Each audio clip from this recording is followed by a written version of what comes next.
Before we start, the name is at the top of the screen. In this country, there was a female knight they called the strongest. The people whispered no matter how tough the opponent was, she never lost a single fight. She must be pretty damn strong. Her name was known throughout the kingdom, and stories about her victories spread even among ordinary villagers.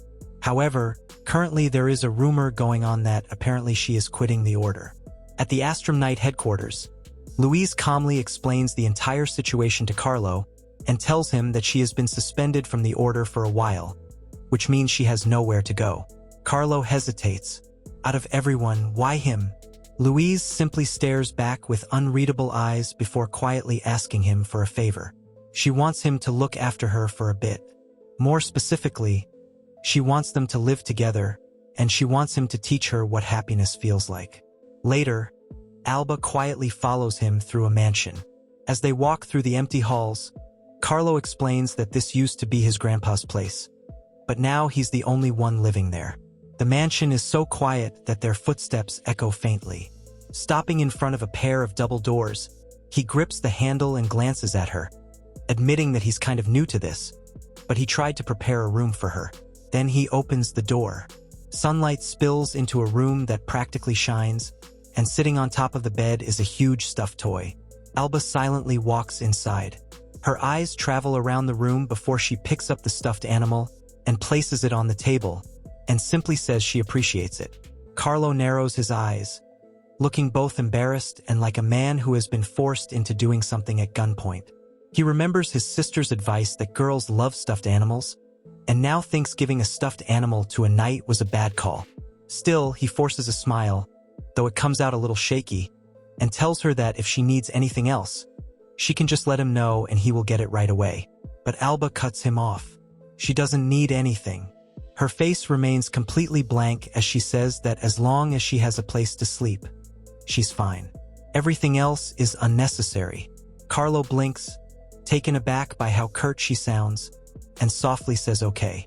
1 year later, Alba sits on her bed, hugging a stuffed bear tightly against her chest. Not only that, but the bed is now overflowing with stuffed animals, leaving barely any room for her to sleep comfortably. Seeing yet another addition, he can't help asking if she bought even more. Alba sharpens her eyes and coldly tells him to knock first. Carlo helplessly says that he did. Still, she's settled in surprisingly well. One afternoon, Carlo is tending to the flowers outside when he feels a strange pressure behind him. He turns around and says welcome home, but then freezes. His eyes widen. Alba is standing there in full armor. He says her armor.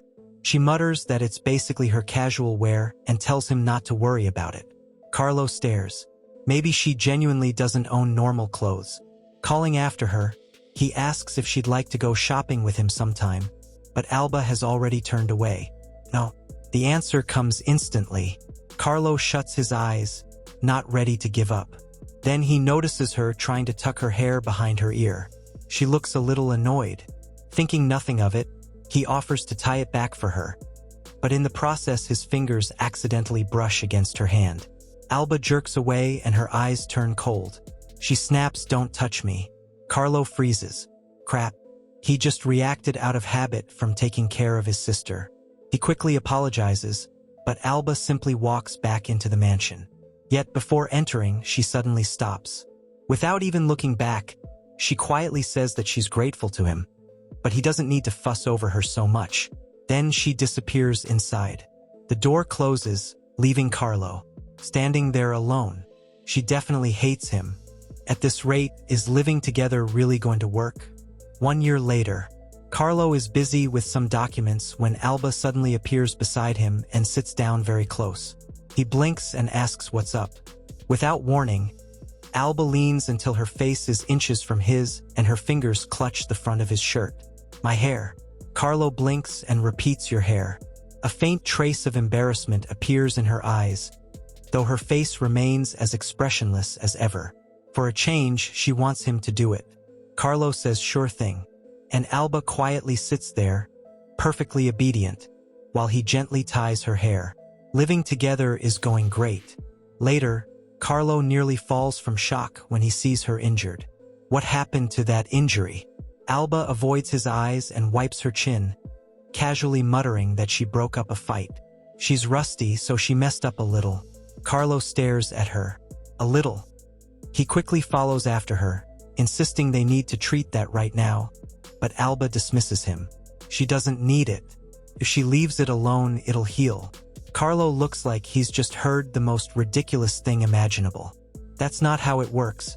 He argues, but Alba merely glances at him and says she's taking a bath first, so he should leave her be. Her tone leaves absolutely no room for argument, and Carlo can only watch helplessly as she walks away. That was a year ago. Present day. Alba stands in the kitchen wearing an apron with a giant cat printed in the middle. He tells her she chops the veggies. She replies, understood. He watches her, thinking it is rare for her to want to help with the cooking. We can see that as the knife trembles in her hand. Then suddenly, she jerks back. Carlo asks if she's okay. Alba simply raises her hand. Blood drips from her finger. I cut myself, she says. Fix it. Carlo stands there holding a handkerchief, staring at her with complete disbelief. She's saying that with such a straight face, like reporting on the weather. He then tells her to let him see that. Later that evening, Carlo quietly sneaks out of the mansion in a formal suit, and a familiar presence suddenly appears behind him. Alba stands there with her arms crossed, her eyes narrowed. Where are you going? Carlo jumps and awkwardly scratches the back of his head. Oh, just to a ball. It's a work thing. She suddenly looks infuriated and asks him, will there be women there? Carlo says, well, it's a ball. He then admits he's not feeling it either.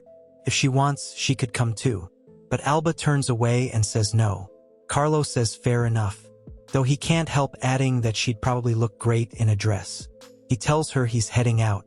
Yet just as he turns around, Alba grabs the back of his suit. Carlo blinks in surprise.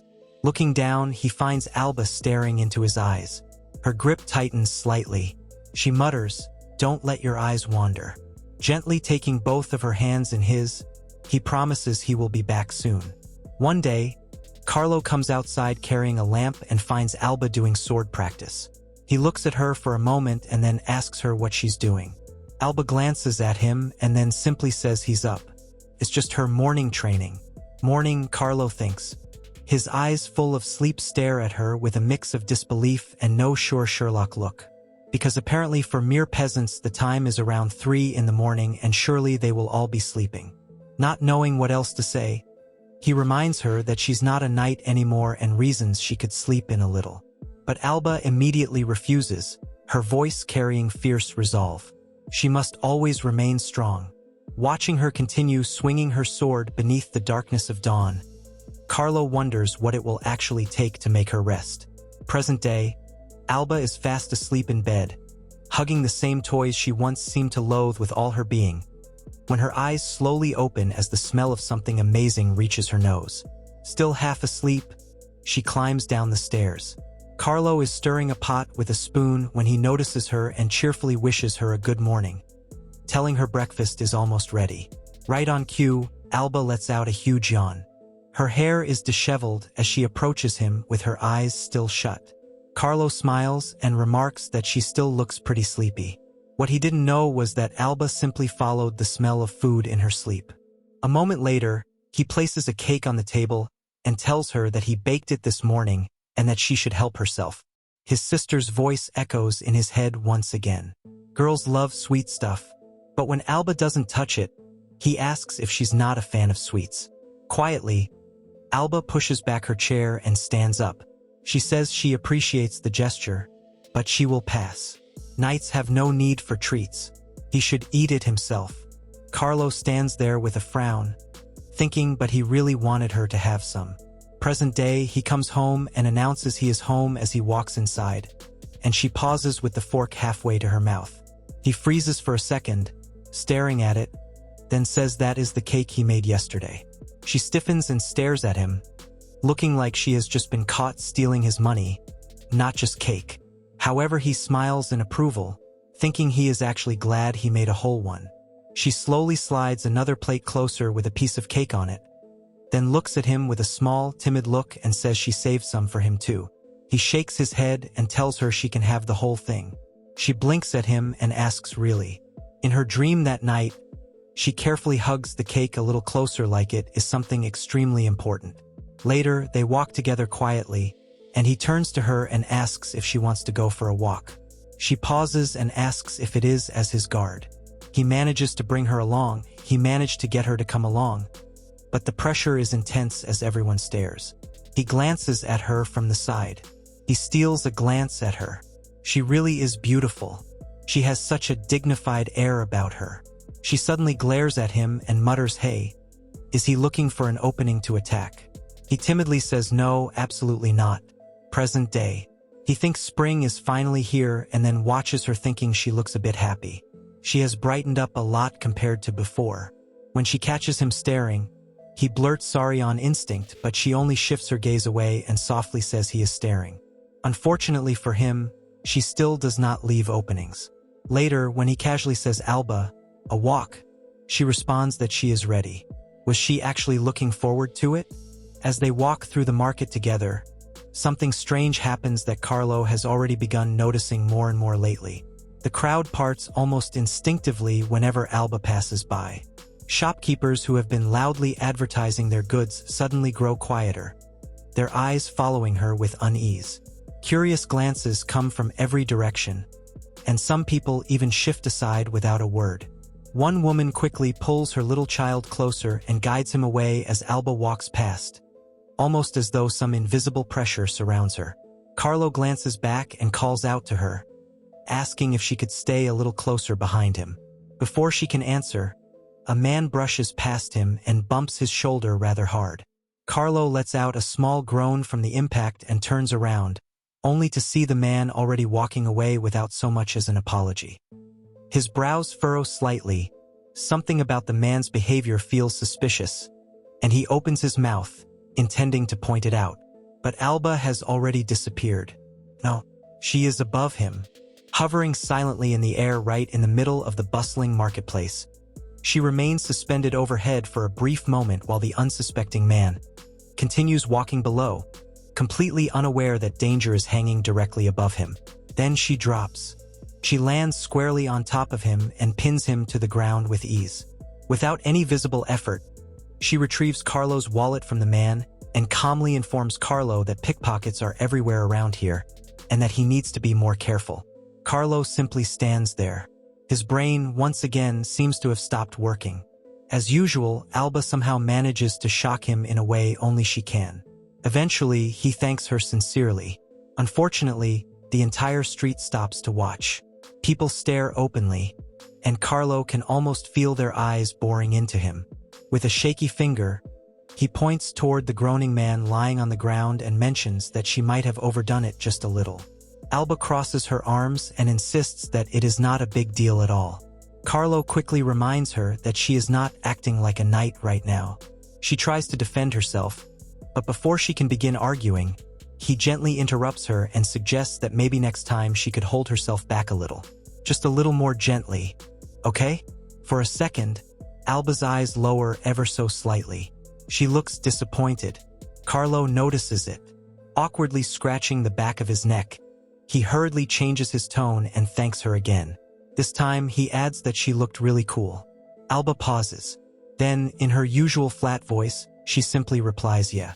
Though inwardly, she finds herself thinking that he really is a strange guy. First, he scolds her. Then he praises her. He really is weird. 1 year later, Carlo casually buys bread when, without warning, a man snatches it from him and starts running. For a moment, Carlo simply stands there. Then a feeling of déjà vu washes over him. The next second, while the thief is still sprinting away, Alba suddenly appears directly in front of him, arms crossed and expression cold.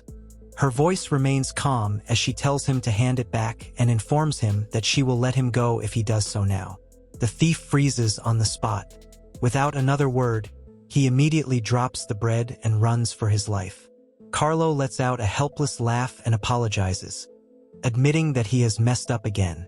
Alba replies that she has already told him not to let his guard down. Smiling weakly, Carlo thanks her and tells her that she really is amazing and that he will be more careful from now on. Alba pauses briefly before muttering in a completely matter-of-fact tone. Well, obviously. Carlo can only smile. Then Alba turns around and declares that they should head home. Even opponents far larger than Alba are apparently no match for her. The other knights still remember the shock they feel whenever she effortlessly defeats them, and that same terrifying female knight is currently enjoying her tea time. After taking a bite from a cupcake, Alba stares at it with wide, completely unblinking eyes. Watching her, Carlo speaks in an encouraging voice and tells her there is still more. Alba pauses before quietly admitting that she still is not used to all of this. However, Carlo points out that she fits in surprisingly well and asks whether she wants some more tea. As he picks up the teapot, he reminds her that taking a break every now and then is important. Then suddenly the kettle slips from his fingers. Before it can even fall properly, Alba catches it effortlessly. She glances at him and asks if that was part of the break too. Immediately, Carlo steps closer and quickly takes her hand. Worried, he asks if she is all right and if she burned herself, telling her that the kettle was really hot. Alba tells him he is overreacting, but he keeps holding her hand gently, genuine concern written all over his face, as he reminds her that her hands are important, especially for her. Alba lowers her gaze to her own hand. Quietly, she realizes that this is the first time someone has worried about her like this.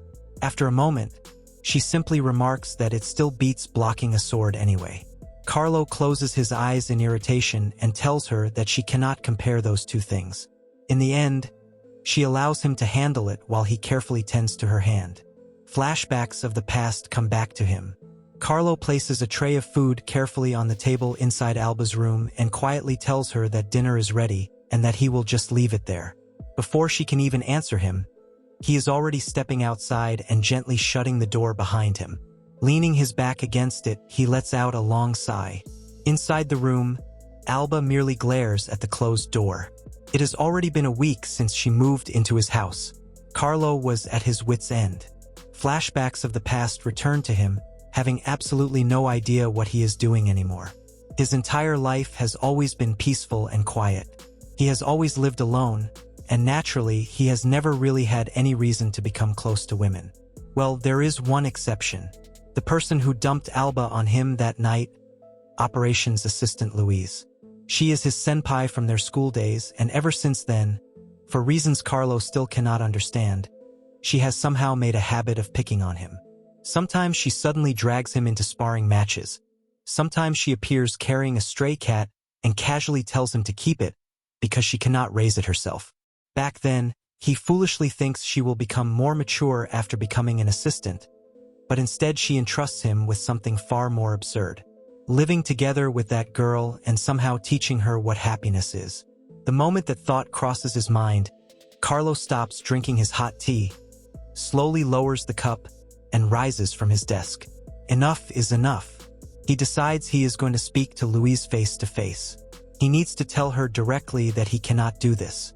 However, the moment he arrives, Louise simply rests her chin on her linked fingers and calmly declares that the answer is no. Then, with absolutely no shame whatsoever, she asks why he has shown up so suddenly. It has only been a week, hasn't it?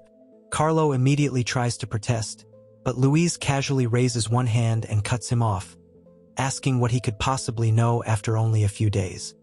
He gives her a long, speechless stare before finally admitting that this whole thing is way over his head. Besides, he has not even heard the full story. Louise tilts her head slightly and silently regards him for a moment before finally speaking. Alba is one of the strongest warriors among the knights, a top-tier fighter, but outside of battle, she has absolutely nothing. That girl only knows how to fight. Meanwhile, back at the house, Alba changes into her full knight attire. Since Carlo tells her he is heading out for a bit, she naturally concludes that he will need someone to keep watch. Fully dressed in armor, she stands in front of the house like a loyal guard. At that moment, the mailman arrives. The poor man stands there trembling slightly as he meekly explains that he has a letter for the owner of the house. Alba stares at him with completely unblinking, suspicious eyes before quietly muttering, "An assassin." The mailman nearly jumps and hurriedly holds out the letter with shaking hands, explaining that he is only the mailman. Meanwhile, Carlo is beginning to realize that there is absolutely no point. Ever since arriving, Louise has expertly dodged everything he says. Finally, he rises from his seat and glares at her, telling her that he is seriously struggling here. Before he can stop himself, he blurts out that someone as beautiful as Alba cannot just suddenly live together with him. That finally catches Louise's attention. The teacup in her hand stops halfway, and then she bursts into laughter. Carlo stares at her in confusion and asks what is so funny. Louise gently places the teacup down before calmly stating that he is the first person who has ever called Alba beautiful. Carlo visibly flinches, looking like he cannot believe what he just heard. Louise asks him if he knows what the nobles call her. Savage woman. Damaged goods. Nothing more than a pawn. Just because she is a female knight, she receives nothing but prejudice. No matter how many times she swings her sword for the sake of others, she lives in a world where nobody even bothers saying thank you. Carlo's expression twists with genuine disgust, and he instantly says that it is awful. Louise quietly tells him that what Alba lacks is being treated as a human being before anything else, and she believes he is exactly the kind of man who can give her that. Later, Carlo walks back home with a small packet in his hand. Letting out a long sigh, he complains to himself that Louise completely played him again.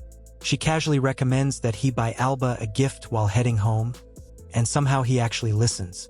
Ugh, he really is pathetic. Why is he always like this? Then a voice suddenly reaches his ears, announcing that he is back. Carlo freezes and slowly raises his head. Why is she standing in front of the house in full armor? Alba calmly informs him that she is guarding the perimeter and that she has a letter for him. Still baffled, Carlo takes the letter from her and discovers that it is from his sister. He tells her that she accepted it for him and thanks her sincerely. Alba merely mutters, "Yeah," while looking away slightly. She quietly adds that now that the letter has been delivered safely, she shall resume her guard duties. But Carlo quickly stops her. No, it is fine. Letting out a tired sigh, he tells her they should eat dinner. But when she says no, she really should, he snaps, "Just come inside." He climbs down the stairs, letting out a yawn. He murmurs sleepily about what he should make for breakfast, but then freezes. 1500 to 1503. She counts as she does one-handed push-ups. He thinks she is at it again. She is completely in the zone now. He greets her with a good morning. She replies, "Morning." He tells her he is making breakfast, so she should come eat in a bit. His gaze lands on her, the sweat clinging to her skin, and he quickly shuts his eyes. He tells himself he should not look and mutters that she should just come down when it is ready. Later, he watches her sitting in front of him at the table, thinking that at least she is going to eat breakfast. But she is eating so fast. He tells her, in a confused tone, that she can take her time. She replies that if she takes too much time eating, she will not be able to react to enemies immediately. He mutters that he keeps telling her there are no enemies here. Suddenly, she picks up a bowl. He tries to warn her that it is still hot, but she drinks it anyway. Her face turns red, and her eyes narrow into a glare. He asks if she is okay. She mutters that she is fine, but he knows it is definitely hot. He turns around the table and approaches her, telling her to let it cool down. She tells him to leave it, but he says no way and takes her chin, saying, "Excuse him for a second." Her eyes widen. This is how he used to treat his sister. She snaps at him to let go, but he reminds her she burnt herself. He says he will go get some water, so she should not move. After he leaves, she touches her chin and thinks about what just happened. Later, she stands before him while he reads a book on the sofa and asks him what she should do. He tells her she can just relax. She says no, that would be lazy. He thinks for a moment and says she can try the laundry. However, when she tries to hang the clothes, she accidentally tears the fabric apart. He watches her, eyes wide. She is so strong. She turns back to him and apologizes. He tells her it is fine and suggests something else, like washing the dishes. However, she breaks the 15th plate. He tells her it is okay, but more importantly, he asks if she has a glass shard stuck in her hand. He then suggests cleaning. She looks up and says she was good at cleaning back when she was an apprentice. However, later, when he walks into the room, he slips and falls, and water splashes all over the floor. She looks at him and asks if he is okay. He says he is fine, but hesitantly adds that soaking the floor is a bit much. She flinches as more water splashes accidentally. Later, she walks away, softly saying she is useless. He realizes she is feeling down. Then, noticing her wound, he says she definitely had a shard stuck in her hand. Did she not? She asks why he is not scolding her. Instead of scolding her, he is worrying about her. She does not understand. He gives her an incredulous look and says that is just common sense. He then says, "Oh right," runs out of the room, and comes back with a jar. He admits he cannot open it. It is his favorite jam. She opens it with a pop.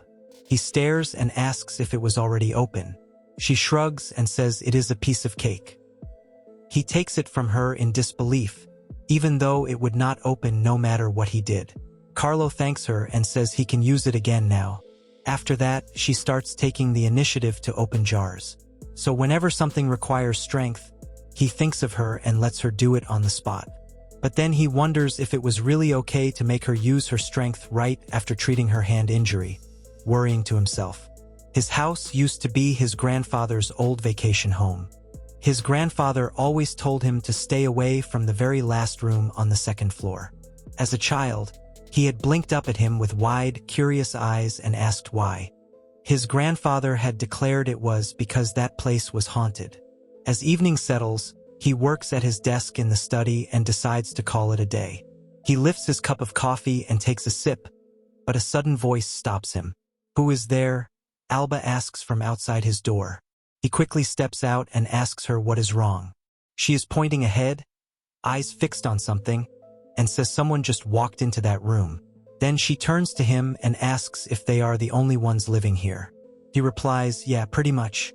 She declares that it must be an intruder if someone is entering that room. He tells her to wait, and then something clicks, his face pales. She looks around the corridor and says they are not here and asks if they are hiding. He suddenly remembers his grandfather's words again, that the place is haunted, especially that room. He has never had a reason to enter it before, so he never did. Then he looks inside and notices the dust. He flicks his finger across the table and stares at it. He tells her that apparently the room is haunted. She glances over her shoulder and asks what it is haunted by. He says maybe a ghost. She crouches and asks why he is getting scared when he does not even know what is not there. At that moment, the lamp suddenly falls to the floor. He freezes, thinking it must have fallen on its own. She looks toward the mirror and says that if it is a trespasser, she will find them and take them out. It is as simple as that. He thinks Alba does not seem like the type to believe in ghosts, but then he notices a black shadow behind him and stiffen. He starts to say, "Wait, did something just..." but stops mid-thought when he looks back and sees Alba is no longer beside him. He turns and blurts out, "Where did she go?" only to find her standing outside the door in a ready stance. He stares at her, realizing she has retreated quite far back. He asks if she is okay. She stammers that she is fine. He gives her an unbelievable look and asks if she is bad with ghosts. She avoids his gaze and immediately says of course not, though sweat betrays her. She repeats absolutely not. He tells her there was nothing there. She says she sees. He then asks what kind of stance that is. She mutters that it is a stance to make sure she does not get caught off guard. Neither of them realizes that the ghost is just a black cat. Later, he thinks about how he likes coffee, but his sister always said it is bitter and preferred hot cocoa instead.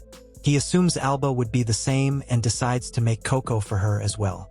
She repeats coffee. He replies yes, he usually drinks coffee, but he was wondering which she would prefer. She asks if it is good. He replies that he likes it, but it is pretty bitter, so a lot of people do not like it. However, she declares she will take the coffee. He thinks she is very competitive. Later, she takes a sip and looks like she is struggling to gulp it down. He thinks she definitely hates it. He can see on her face and tells her he has sugar if she wants it. She mutters no. If she cannot handle something as simple as this, It would disgrace her knighthood. She glares at the cup. He thinks she is being dramatic.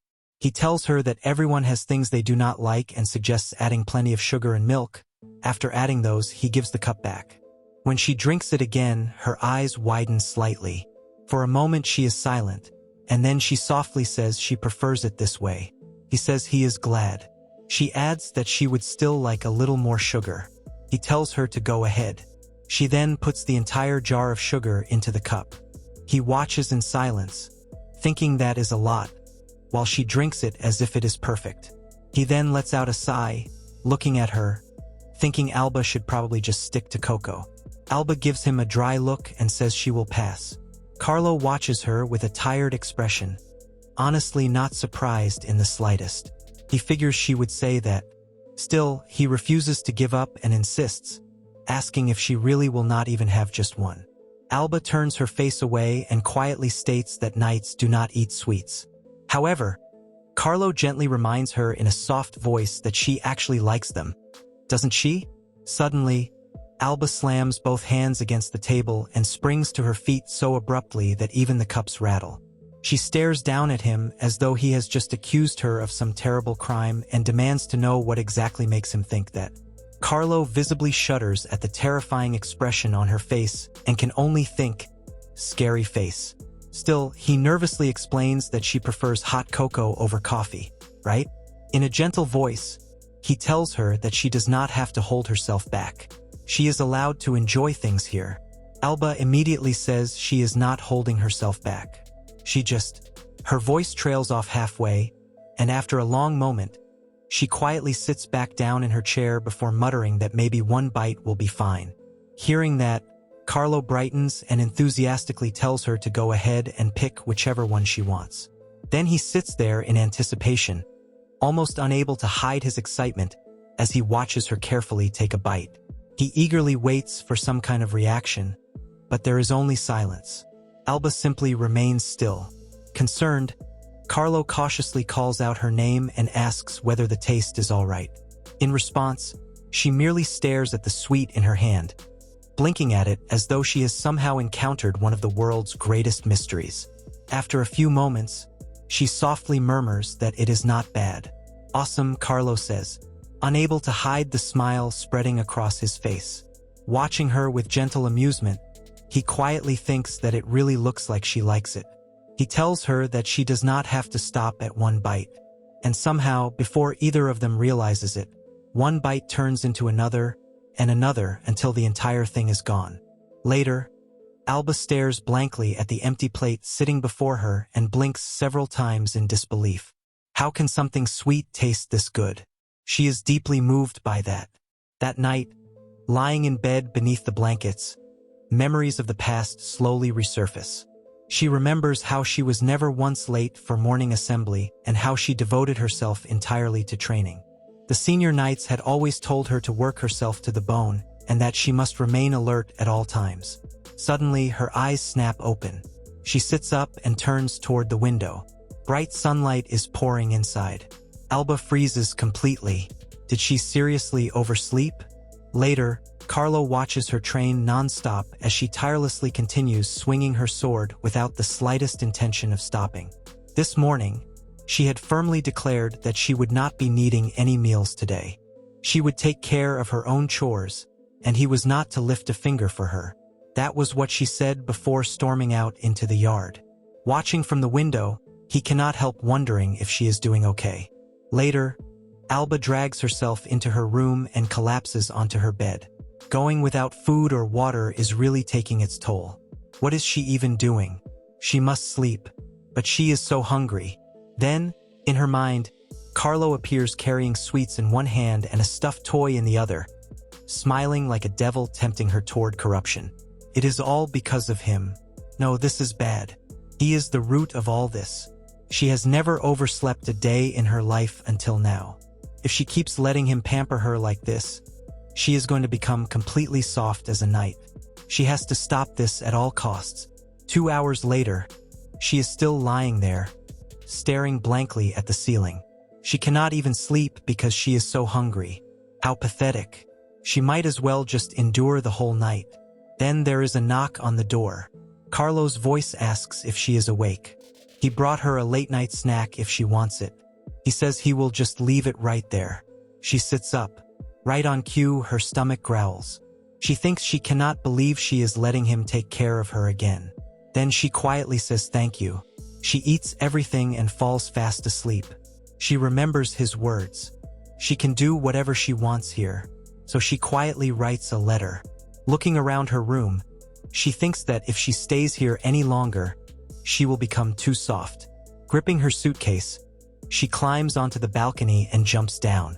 The next morning, Carlo looks out the window and realizes Alba is not outside. At this hour, she is normally practicing with her sword. That is strange. He remembers how she had been in a bad mood all day yesterday, growling at him not to touch her, not to bother her, and not to come near her. Did he make her angry? Well, at least she will come for breakfast. He walks to her room and knocks on the door, but there is no answer. After waiting a moment, he opens it and steps inside. She is not there. Then his eyes land on a letter resting on the table. He picks it up. Thank you for everything. Please tell Louise that I left on my own. If I stay here, I will only grow weaker. That is why I will live on my own. His eyes slowly drift to the open balcony door, and he realizes she ran away from home. Meanwhile, Alba walks through the market. A boy suddenly calls after her. Hey, pretty young lady, wait. She freezes but does not turn around. The boy awkwardly laughs and tells her he is talking to her. Slowly, she glances back. Did he just call her pretty? The boy grins and tells her that is right. Alba turns around completely and glares at him. She declares she is a knight. Calling her pretty is disrespectful, but the boy only smiles wider and says that since she is so pretty, he will give her a discount. Would she like to buy something? She mutters that she is not interested. Then he holds out some bread. Alba freezes, her stomach growls. She has not eaten anything since this morning. In the end, she buys it. As she quietly munches on the bread, a woman suddenly screams, "A bug." Another woman sighs and tells her she should be used to this by now. The woman groans, saying this part of town has always been full of insects. Without a word, Alba walks over. Her fist comes down on the bug, and along with it, the wooden box beneath it explodes into pieces. The women ask her who is she. Alba mutters she is a knight. There is no need to thank her. Later, she sits beneath a tree. Nearby, a couple sits on a bench. The girl accidentally injures her finger, and the boy immediately takes her hand and starts tending to it. Watching them, Alba suddenly remembers Carlo holding her hand, worrying over every little injury. She looks down at her own hand. That was a moment of weakness. But just then, some boys approach her, calling her pretty young lady. Could she tell them the way? Meanwhile, Carlo stands by the door, conflicted. Should he go look for her? But Alba will probably get mad at him too. But wouldn't it be better to just leave things as they are from the very beginning? He has always liked being alone.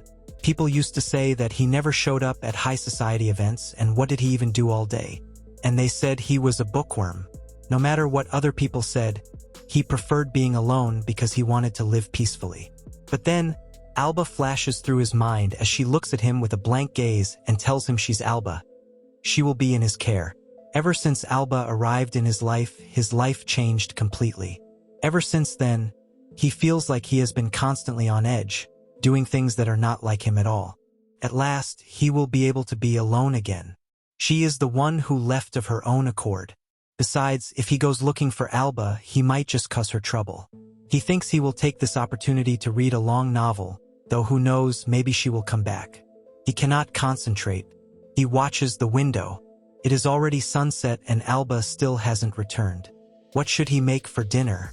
Well, if it is just him, anything will do. He will make himself some coffee. But as he makes coffee, he wonders, will she really be okay out there alone at this hour? Well, she is a knight after all. If he worries about her, she might even get angry with him. But then, her drinking cocoa and telling him she likes this one better comes in his mind, and when he snaps out of it, he has made a cup of cocoa for her as well. He calmly sets down the teaspoon and turns around. He is going to look for her. And that concludes the video today. Make sure to leave a like and subscribe. Leave a comment if you want another part.